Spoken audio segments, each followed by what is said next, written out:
Hi hello welcome to NIN media. Article 370 రద్దు తర్వాత కాశ్మీర్లో 80కి పైగా స్టార్ హోటల్స్, ఇంటర్నేషనల్ హోటల్స్ పుట్టుకొచ్చాయి. లోయలో జనసంచారం లేని చోట టూరిజం ఎక్కువైంది. ఒక్క ఏడాదే కాశ్మీర్ చరిత్రలో లేని విధంగా దాదాపుగా 2 కోట్ల మంది టూరిస్టులు కాశ్మీర్ను సందర్శించారు. 50,000 నుండి లక్షల్లో టూరిజం ప్యాకేజీలు వచ్చాయి. మధ్యతరగతి, దిగువ మధ్యతరగతి కాశ్మీర్ ప్రజలకు చేతి నిండా పందొరికింది. హోటళ్లు సరిపోక వారి ఇళ్లను హోమ్ స్టేలుగా మార్చారు. కహ్వాతో, గులాబీ దండలతో టూరిస్టులను ఆహ్వానిస్తూ ఆతిథ్యం ఇచ్చారు. చాలామంది యూట్యూబ్ ఇన్ఫ్లుయెన్సర్స్ వీడియోస్ చేశారు. హనీమూన్ కపుల్స్, జీవితకాలంలో కాశ్మీర్ చూడలేము అనుకున్న వాళ్లకు ఏడాదికి ఒకసారి వెళ్లేంత ఈజీ అయింది కాశ్మీర్ ప్రయాణం. అంత నార్మల్గా ఉందా అంటే నిజాలు మాట్లాడుకోవాలి మనం. మీడియా చూపించినంత రోజీ పిక్చర్గా అయితే కాశ్మీర్ లేదు. కాశ్మీర్కు స్పెషల్ స్టేటస్ తీసేశాక అక్కడ స్థలం కొనుక్కుందాం, అక్కడి పిల్లలను పెళ్లి చేసుకుందాం లాంటి కామెంట్లు వినబడ్డాయి. దేశం మొత్తం మీద రియల్ ఎస్టేట్ హవా నడిచినట్టే ఇక్కడ నడుస్తుందని అనుకున్నారు. పెద్ద పెద్ద వ్యాపారస్తులు రియల్ ఎస్టేట్ దందాలకు స్కెచ్ వేసిర్రు. పెద్దగా రెస్పాన్స్ రాలేదు. 187 మంది కాశ్మీరేతరులు కాశ్మీర్లో భూములు కొన్నారు. అందులో ఎక్కువ మంది ఎంపీలు, బ్యూరోక్రాట్సే ఉండడం అనేది గమనార్హం. చాలామంది తిరిగి అమ్మేశారు. రియల్ ఎస్టేట్ దందా సక్సెస్ కాలేదు. ఇక దేశంలోని బడాబాబుల కన్ను అక్కడి యాపిల్ వ్యాపారం మీద పడ్డది. కాశ్మీర్ యాపిల్స్ ప్రపంచ ప్రసిద్ధి.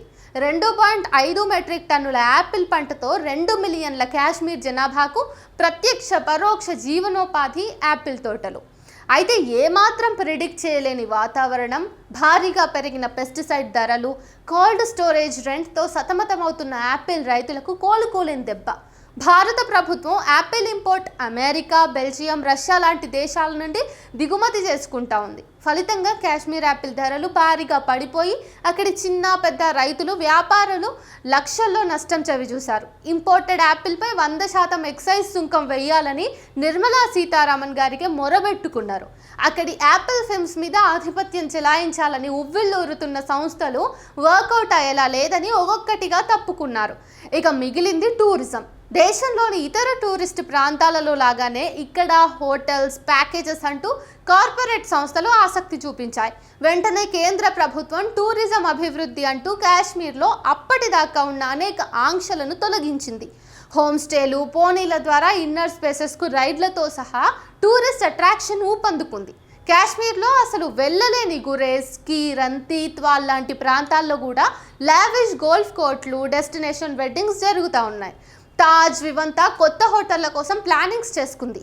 అబుదాబీకి చెందిన లూలు సంస్థ, ఇతర విదేశీ సంస్థలు పెద్ద పెద్ద మాల్ స్థాపనకు ఒప్పందాలు కూడా చేసుకున్నాయని FICCI డైరెక్టర్ ఆ మధ్య తెలిపారు. అయితే భారత్, చైనా మధ్య బార్డర్ను మెగ్మాన్ లైన్ అని, భారత్ పాకిస్తాన్ మధ్యన బార్డర్ను line of control, Radcliffe line అంటారని కాంపిటేటివ్ పరీక్షలకు జాగ్రఫీ చదువుతున్న అందరికీ తెలిసే ఉండే basic knowledge.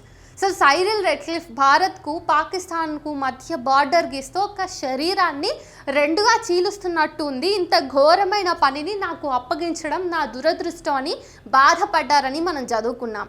Bharat Pakistan border 3,323 కిలోమీటర్లతో అతి పెద్దదైన సరిహద్దు.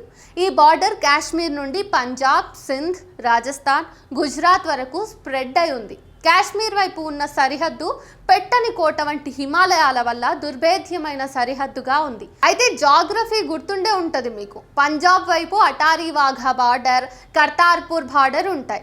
ఇరు దేశాల సైనికులు మిలిటరీ సెల్యూట్ చేసుకోవడం, దాన్ని వీక్షించిన టూరిస్టులలో దేశభక్తి ఉప్పొంగడం గురించి ఎన్నోసార్లు విన్నాం. దివాళీ, ఈద్ నాడు సైనికులు షేక్ హ్యాండ్ కూడా ఇచ్చుకుంటారు. Of course that's a good fight theory. రాజస్థాన్లోని బార్మర్ ప్రాంతంలో మునబావ్ అనే ఒక చిన్న గ్రామంలోని ట్రైన్ థార్ ఎడారి గుండా పాకిస్తాన్ వెళ్తుంది. ఈ థార్ ఎక్స్ప్రెస్ బార్డర్ రాజస్థాన్ ఎడారి గ్రామాలను కలిపేది. 2006లో దీన్ని నిలిపేశారు. ఇక ముఖ్యమైన విషయం, 3,323 కిలోమీటర్ల ఇండియా పాకిస్తాన్ బార్డర్లో 2,200 కిలోమీటర్లు మాత్రం ఫెన్సింగ్ ఉంది. పంజాబ్ నుంచి సింధ్ ప్రావిన్స్ నుండి గుజరాత్, కచ్ వరకు మాత్రమే అంతర్జాతీయ సరిహద్దుగా పరిగణిస్తారు. అయితే ఇండియా పాక్ గుజరాత్ బార్డర్ను సర్కిక్ బార్డర్ అని అంటారు. హోం మంత్రిత్వ శాఖ ఆధీనంలో ఉండే బార్డర్ మేనేజ్మెంట్ డిపార్ట్మెంట్ 2004లో ఈ బార్డర్ మీద 1,60,000 ఫ్లడ్ లైట్లు ఏర్పాటు చేసింది. ఇండియా పాక్ మధ్య పంజాబ్, రాజస్థాన్, గుజరాత్ సరిహద్దును దుస్సాధ్యమైనదిగా చెప్తారు. వందల మంది సైనికుల పహారాతో పటిష్టమైన భద్రతా వలయంలో ఉంటుంది ఇది. ఈ సరిహద్దు మీది ఫ్లడ్ లైట్ల వెలుగు ఔటర్ స్పేస్ నుండి కూడా కనిపిస్తుంది అని అంటారు. అయితే ఇవన్నీ కాశ్మీర్ ఇంకా భారత రక్షణ వ్యవస్థ గొప్పదనాల్లో భాగంగా చెప్పుకున్నా కానీ అసలు సమస్యను మనం మర్చిపోకూడదు. దేశాన్ని రాబోయే రోజుల్లో సర్వనాశనం చేయబోతున్న మెజారిటీ జనాల ఊహలోకి రానంతగా ప్రబలబోతున్న సమస్య drugs. India Pak Punjab border, India Afghan border, India Pak Gujarat border గుండా వేల కోట్ల విలువ చేసే మాదక ద్రవ్యాలు భారత్లోకి సరఫరా అవుతున్నాయి. ఇలాంటి సమయంలో దేశమంతా పోర్టులు కట్టుకుని భారతీయ వ్యాపారం మీద గుత్తాధిపత్యంగా ఉన్న అదానీ భారత్ పాక్ గుజరాత్ బార్డర్లో సోలార్ ప్యానెల్ ఫ్యాక్టరీ పెట్టాడు. డిఫెన్స్, ఆర్మీ, హోంమంత్రిత్వ శాఖలు వద్దని నిలువరించినా వినలేదు. కచ్ బార్డర్ దగ్గర ఆర్మీ నిబంధనలను వదిలేశారు. ఇదే అదునుగా పదుల సంఖ్యలో మిలిటెంట్ గ్రూపులు తయారవుతున్నాయి. మాదక ద్రవ్యాలు, మారణాయుధాలు యథేచ్ఛగా దేశమంతటా వ్యాపిస్తున్నాయి. అదానీ పోర్టుల్లో ఏడాదికి ఎన్ని క్వింటాల డ్రగ్స్ పట్టుబడుతున్నాయో గూగుల్ చేయండి. ఒక బడా వ్యాపారుణ్ణి, అతని వ్యాపార సామ్రాజ్యాన్ని కాపాడేందుకు ప్రభుత్వాలు పనిచేస్తున్న తీరును గమనించండి. హిందూ ముస్లిం కేవలం మాట, ఎవరికి ఎవరి మీద ప్రేమ లేదు, ద్వేషం లేదు. మహాకుంభమేళాలో కనిపించకుండా పోయిన వందల మంది ఇందుకు నిదర్శనం. ఇరుపక్క వ్యాపారులకు కావాల్సింది ఆధిపత్యం మాత్రమే. దానికోసం ఎన్ని ప్రాణాలైనా లెక్కలేదు. కాశ్మీర్లో ఏం చేసినా ఆశించిన ఫలితాలు లేకపోవడంతో 3 ఏళ్లుగా ఆర్మీ రిక్రూట్మెంట్ కూడా లేదు. సెక్యూరిటీ ల్యాబ్స్ కనబడుతూనే ఉంది. బైసరన్ మెడో పర్మిషన్ లేకుండా తెరిచారు అనటం అబద్ధం. 2019 నుండి ఎలాంటి పర్మిషన్ లేకుండానే అక్కడ పర్యాటకుల సందర్శన జరుగుతూ ఉంది. అక్కడ పిక్నిక్ స్పాట్ అన్న బోర్డు కూడా ఉంది. టూరిస్ట్ అట్రాక్షన్గా మాత్రం డబ్బులు చేసుకోవచ్చు అనుకుని కాశ్మీర్లో నివురుగప్పిన నిప్పు లాంటి ఉగ్రవాదాన్ని పట్టించుకోలేదు కేంద్ర ప్రభుత్వం. ఇప్పుడు అంతే, దేశ రక్షణ కన్నా ఎన్నికల ర్యాలీలు వాళ్లకు ముఖ్యమని తెలిసింది కదా. లోయర్ లెవెల్లో సైనికుల ఆత్మహత్యల రిపోర్ట్ ఎప్పుడూ బయటకు రాదు. ఇది నేనల్లిన కథ కాదు. గార్డియన్ లాంటి పత్రికలు, విదేశీ మీడియా, ఇండిపెండెంట్ మీడియాస్ చెప్తూనే ఉన్నాయి.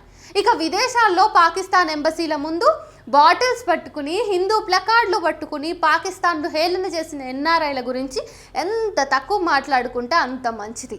పిల్లలు వెంటనే పుట్టకపోతే సిటిజన్షిప్ రాదేమో అని సిజేరియన్లకు పరుగులు పెట్టిన హిపోక్రసీని ఎట్లా మర్చిపోవాలి మనం?